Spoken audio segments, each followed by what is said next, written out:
வாக்காளர் பட்டியல் சிறப்பு திருத்த பணியில் ஈடுபடும் அதிகாரிகளை திமுக, காங்கிரஸ் மிரட்டுவதாகவும், வேலை செய்ய விடாமல் தடுப்பது வன்மையாக கண்டிக்கத்தக்கது என்று புதுச்சேரி பிஜேபி தலைவர் ராமலிங்கம் கண்டனம் தெரிவித்துள்ளார்.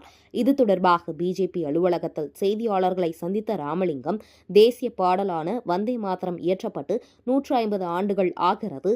அதனை கொண்டாடும் வகையிலும், வருங்கால சந்ததியினரிடம் கொண்டு செல்லும் வகையிலும் புதுச்சேரி கடற்கரை சாலை காந்தி திடலில் வந்தே மாதரம் 150 என்ற வாசகத்துடன் முழு பாடலும் பாட உள்ளது. தொடர்ந்து சுதேசி உறுதிமொழி எடுக்கும் நிகழ்வும் நடைபெற உள்ளது என்று தெரிவித்தார்.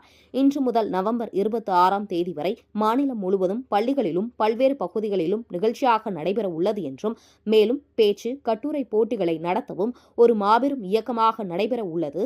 8ஆம் தேதி சர்தார் வல்லபாய் பட்டேலின் பிறந்தநாளையொட்டி ஒற்றுமை ஓட்டம் காந்தி திடலில் நடைபெற உள்ளது என்றும், இதில் துணைநிலை ஆளுநர், அமைச்சர்கள், சட்டமன்ற உறுப்பினர்கள் பங்கு பெற உள்ளனர்.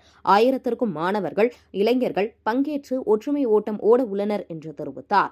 தொடர்ந்து பேசிய அவர், BLA2 முகவர்களை நியமித்து SIR பணியில் அதிகாரிகளுடன் ஈடுபட்டுள்ளனர். நேர்மையான வாக்காளர்களை கொண்டு வாக்குப்பதிவு செய்ய தேர்தல் துறை இந்த நடவடிக்கையை எடுத்துள்ளது என்று, ஆனால் காங்கிரஸ், திமுகவினர் அதிகாரிகளை மிரட்டுவதும், பணி செய்ய விடாமல் தடுக்கும் வேலையில் ஈடுபட்டு வருகின்றனர். பொதுமக்கள் அரசின் செயல்பாட்டுக்கு ஒத்துழைப்பு தர வேண்டும் என்றார். இதனைத் தொடர்ந்து வந்தே மாதரம் பாடல் 150வது ஆண்டு விழா கொண்டாட லோகோவை வெளியிட்டனர். அவங்க தான் போகணும். அதாவது BLA2 போகணும். இதை போய் தேவையில்லாம போய் அதிகாரிகளையோ, அதாவது BLA2 இருக்கிறவங்களையோ போய் மிரட்டுவது, பேசுவதுன்றது சரியான செயல் அல்ல. BLA2 தான் போகணும்.